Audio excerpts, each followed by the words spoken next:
आताच्या घडीची एक मोठी बातमी समोर येते। संभाजीनगरात मराठा आंदोलक आक्रमक झाल्याचं चित्र बघायला मिळतंय। डॉक्टर रमेश तारक यांच्या तोंडाला काळं फासण्यात आलंय। संभाजीनगरात मराठा आंदोलक आक्रमक झालेले आहेत आणि डॉक्टर रमेश तारक यांच्या तोंडाला काळं सुद्धा फासण्यात आलंय। आपण पाहतोय संभाजीनगरमध्ये मराठा आंदोलक हे आक्रमक झाल्याचं चित्र आहे। एकीकडे आपण पाहतोय जरांगे यांचं उपोषण सुरू असतानाच संभाजीनगरामध्ये मराठा आंदोलक हे आक्रमक झाल्याचं चित्र आहे आणि डॉक्टर रमेश तारक यांच्या तोंडाला काळं फासण्यात आलंय। संभाजीनगरात अतिशय मोठी बातमी, मराठा आंदोलक आक्रमक झालेले आहेत। डॉक्टर रमेश तारक यांच्या तोंडाला काळं फासण्यात आलंय। जरांगे यांच्या उपोषणाला विरोध केल्यामुळे तोंडाला काळं फासण्यात आल्याची माहिती सध्या समोर येतेय। अधिकची माहिती आपण माधव सावरगावे यांच्याकडून घेऊयात। माधव, नेमकं काय घडलेलं आहे सविस्तर? संभाजीनगर शहरामध्ये डॉक्टर रमेश तारक राहतात। त्यांना आज भेटण्यासाठी झुंजार छावाचे कार्यकर्ते गेले होते। ते सुरुवातीला सत्कार केले आणि त्यानंतर त्या तोंडाला काळं फासलेलं आहे। कारण रमेश तारक यांनी मागचं जे उपोषण झालं होतं त्या उपोषणाच्या वेळी विरोध केला होता आणि स्वतः जिल्हाधिकारी कार्यालयामध्ये जाऊन सगळ्यांच्या सहीनिशी एक निवेदन दिलं होतं। त्या निमित्तानं त्याचा निषेध म्हणून हे केलं आणि त्यासोबतच अंतरवालीमध्ये मनोज जरांगे पाटील जे आंदोलन करतायत त्या आंदोलनाला सातत्यानं रमेश तारक हे विरोध करतायत आणि त्यामुळे त्यांचा निषेध म्हणून आणि यापुढच्या काळात त्यांनी ते करू नये म्हणून काळं फासल्याचं सांगितलं जातंय। हे आंदोलक झुंजार छाव्याचे आहेत, छत्रपती संभाजीनगर आणि ग्रामीण भागातले होते।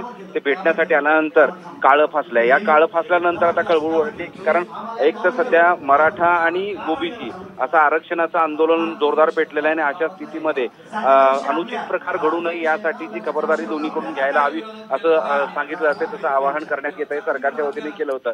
मात्र आता हा नवीन एक प्रकार समोर आलेला आहे की डॉक्टर रमेश तारक हे मनोज जरांगे पाटील यांच्या सोबत जवळपास फेब्रुवारीपर्यंत होते। फेब्रुवारीपर्यंत त्यांचे सहकारी म्हणून मानले जात होते। त्यांच्या सोबत असताना सरकारशी संपर्क करणं किंवा सरकार आणि मनोज जरांगे यांच्या मधला जो संवाद आहे ते साधणं अशी त्यांच्याकडे जबाबदारी होती आणि अशा स्थितीमध्ये नेमकं काय झालं हे कळलं नाही। मात्र फेब्रुवारीपासून मनोज जरांगे यांच्यापासून ते डॉक्टर तारक हे बाजूला गेले आणि त्यानंतर त्यांनी विरोध केलेला आहे आणि अशा स्थितीमध्ये आता हे काळं फासल्यामुळं पोलीस आता काय कारवाई करतात हे पाहणं महत्त्वाचं असेल।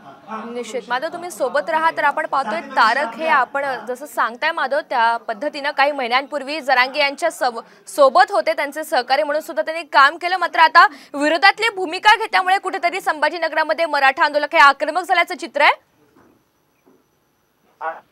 ते आक्रमकता अधिक वाढण्याची शक्यता आहे, कारण अंतरवलीमधलं उपोषण संपल्यानंतर 13 जुलैपर्यंत सरकारला मराठा समाजानं मुदत दिलेली आहे की तोपर्यंत आणि निश्चित त्यामुळे आता या संदर्भात पोलीस नेमकी काय कारवाई करतात त्याकडे सुद्धा सगळ्यांचं लक्ष असणार आहे। धन्यवाद माधव सविस्तर माहितीबद्दल।